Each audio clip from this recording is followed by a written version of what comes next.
вами я, Айдана, и сегодня я снимаю очень полезные видео для вас. И я надеюсь на то, что это видео вам понравится, и вы обязательно оцените его. Так, давайте начнем. У меня у самой в телефоне очень мало памяти, сейчас 4 гигабайтов, и это очень мало для меня, потому что, чтобы снять одно видео, мне приходилось еще удалять там 1000 фото. И меня это ужасно всегда бесило, я хотела, чтобы у меня был нормальный память, и думаю, что, как у всех, память занимала именно это другое. Вот меня оно всегда бесило, и я, честно, не знала, как от него избавиться. И однажды увидела лайфхак у одной блогерши, на которую я уже давно подписана. Она мне реально очень сильно помогла. Что нужно для этого вам сделать? Вам нужно просто выйти с вашего iCloud на телефоне. Сейчас я покажу полностью, как это все делается, вы можете просто посмотреть.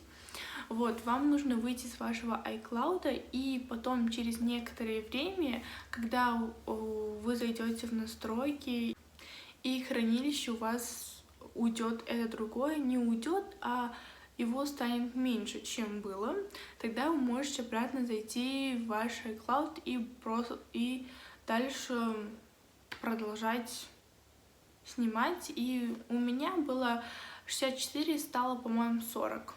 И это очень классно, минус 24, это вообще офигенно.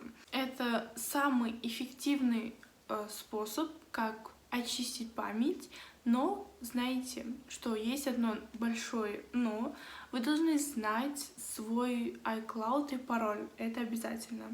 Потому что я вышла с своего аккаунта, и когда обратно хотела зайти, я первый раз ввела свой неправильный пароль, в итоге чего меня заблокировали именно мой iCloud, не мой телефон. И я ждала, я думала, меня разблокируют, ждала неделю, даже больше, и в итоге я не смогла жить без iCloud, мне нужно было там скачать программу и так далее, и работать с моим аккаунтом, с моим iCloud. И я решила просто открыть новый iCloud, и я открыла его, ничего не случилось, все контакты, все фото, все приложения, все стояло, просто поменялся мой iCloud. Второй способ, которым я хочу сегодня поделиться, это скачать приложение как Яндекс.Диск. Таких приложений, мне кажется, очень много. Я сама скачала программу Яндекс.Диск и загрузила все свои фотки, которые мне были нужны, которые не хочу потерять. Я скачала именно туда. Все ваши фотки скачиваются туда, в это приложение, и она занимает меньше памяти, чем она стояла бы у вас в галерее. И после того, как вы загружаете свои фото в Яндекс.Диск, вы можете его удалить с вашей галереи. Вот. Это был второй способ. Также есть третий способ, я им не пользовался, но хочу с вами поделиться, может быть, кто-то попробует. Для этого вам нужен компьютер или же ноутбук. Вот. Вы можете скинуть все свои фотки с вашего телефона в ноутбук или же в компьютер, она будет там сохраняться, вы можете все это удалить с вашего телефона, и так у вас это будет занимать меньше памяти, не будет занимать памяти. Вот. И еще хочу поделиться с несколькими лайфхаками, которые я сама пользуюсь, и это как мини-лайфхаки, которые очистят вашу память. Думаю, что у каждого есть приложение как WhatsApp, и всегда удаляйте свои сообщения.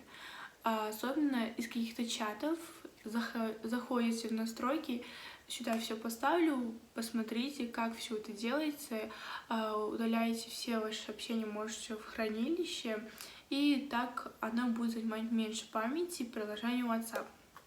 И каждый месяц или же каждые 2-3 месяца я вам советую удалять приложения как Instagram, Telegram, TikTok. Нет, TikTok не нужен. Instagram, Telegram. Вы можете их удалить и опять заново скачать. Почему? Потому что когда вы заново их скачиваете, они будут занимать меньше памяти. Но главное вам помнить пароли от ваших аккаунтов.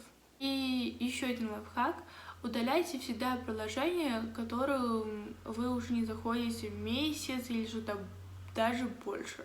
Их нужно просто удалить, потому что если они вам не понадобились в течение месяца, то они вам не нужны. В айфоне можно временно удалять приложения. Например, у меня все приложения от айфона, которыми я не пользуюсь, как вот эти вот, я их временно удаляю. Когда они мне нужны, я их обратно скачиваю. Это можно сделать таким вот способом, сейчас я не помню точно, но можете посмотреть и обязательно сделайте так с теми приложениями, которые вы не хотите удалять, но они вам нужны. Вы их можете скачать в любое время, когда это вам понадобится, и опять временно удалить, когда вам это не нужно. Вот и все, я поделилась со всеми лайфхаками, которые я знаю.